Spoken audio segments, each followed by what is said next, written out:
This is a short biography of legendary Spanish anarchist and civil war fighter Buenaventura Durruti.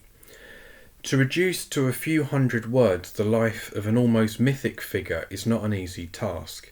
It can be said without fear of exaggeration that Buenaventura Durruti symbolised in his person the courageous struggle of workers and peasants in that country, and more specifically symbolises the spirit of Spanish anarchism.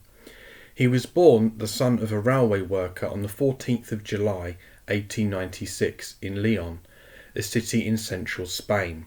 Aged 14, he left school to become a trainee mechanic in the railway yard. Like his father, he joined the Socialist UGT Union. He took an active part in the strike of August 1917, when the government overturned an agreement between the union and the employers. This soon became a general strike throughout the area. The government brought in the army, and within 3 days the strikers had been crushed. The troops behaved with extreme brutality, killing 70 and wounding 500 workers. 2,000 strikers were jailed. Durruti managed to escape to France, where he came into contact with exiled anarchists, whose influence led him joining the anarchist CNT Union upon his return in January 1919. He joined the fight against dictatorial bosses in the Asturian mines and was arrested for the first time in March 1919. He escaped, and over the next decade and a half he threw himself into activity for the CNT and for the anarchist movement. These years saw him involved in several strikes and being forced into exile.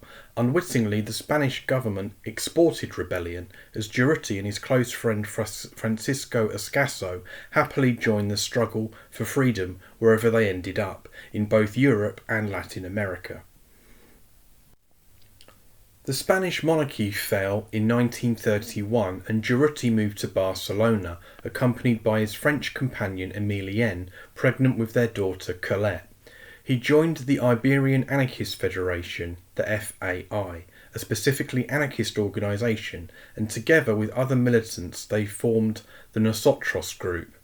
They were members within the CNT of a radical tendency that harboured no illusions with respect to the recently proclaimed republic, maintaining that the moment was ripe for continued progress towards a social revolution. With the electoral victory by the reformist Popular Front in February 1936, left and right were on a collision course, initiated very rapidly by Franco's military rebellion on the 19th of July 1936. The CNT and the FAI confronted the army with courage, organisation and mass mobilisations. This was the Spanish Revolution. They triumphed in much of Spain despite the fascist superiority in weapons and resources. The anarchists' contribution was decisive in resisting the fascists throughout the country, and in Catalonia defeated the rebels single-handedly, Durruti being one of the boldest fighters in this battle. It was here that Francisco Escaso lost his life.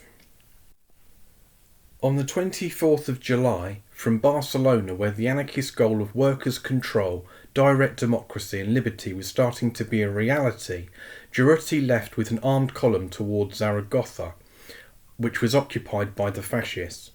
Through hard battles, this workers' militia, without officers or other military trappings, advanced and saved the Aragon front against much better equipped regular troops. Parallel to this, the anarchist forces supported a social transformation which meant the establishment of agricultural collectives in Aragon, upsetting the authoritarians of the communist and socialist parties, according to who the war could not be won with the revolution going on. War or no war, these would-be rulers would never have liked a real workers' democracy. After the liberation of Aragon, Durruti was interviewed by Pierre Van Passen of the Toronto Star. "For us," said Durruti, "it is a matter of crushing fascism once and for all. Yes, and in spite of the government. No government in the world fights fascism to the death. When the bourgeoisie see power slipping from its grasp, it has recourse to fascism to maintain itself. The liberal government of Spain could have rendered the fascist elements powerless long ago. Instead, it compromised and dallied. Even now, at the moment, there are men in this government who want to go easy on the rebels. And here Durruti laughed.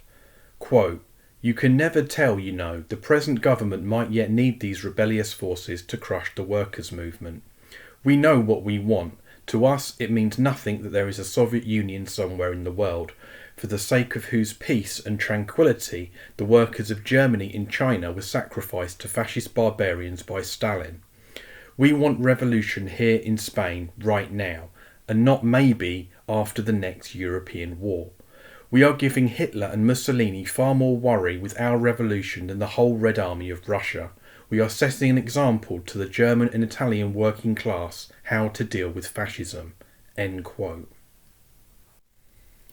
"But," interjected Van Passen, "even if you win, you will be sitting on a pile of ruins." Durruti answered, quote, "We have always lived in slums and holes in the wall. We will know how to accommodate ourselves for a while. For you must not forget, we also know how to build. It is we, the workers, who built these palaces and cities, here in Spain and in America and everywhere. We, the workers, can build others to take their place, and better ones. We are not in the least afraid of ruins. We are going to inherit the earth, there is not the slightest doubt about that. The bourgeoisie might blast and ruin its own world before it leaves the stage of history. We carry a new world here in our hearts. That world is growing this minute." End quote. Durruti embodied the feelings and goals of the workers in arms, being a peculiar kind of chief whose main privilege was to fight in the first line and whose only rank was the esteem his equals had for him. His courageous life came to an end in November of that same year. On the 15th, Durruti arrived with a force of 1,800 to reinforce the defence of Madrid, where they went immediately to the toughest section, and on the 19th he was struck by a bullet. He died at dawn on the 20th, being buried 2 days later at Montjuïc's cemetery in Barcelona. His coffin accompanied by 500,000 people carrying the red and black flag of anarchism. It was the largest funeral cortege ever seen in that city. Durruti was a man who fought for his union and anarchist ideals, who never saw any special privileges for himself, who acted as much as he read or thought, who loved, dreamed, and was determined to leave this world a better place than when he entered it.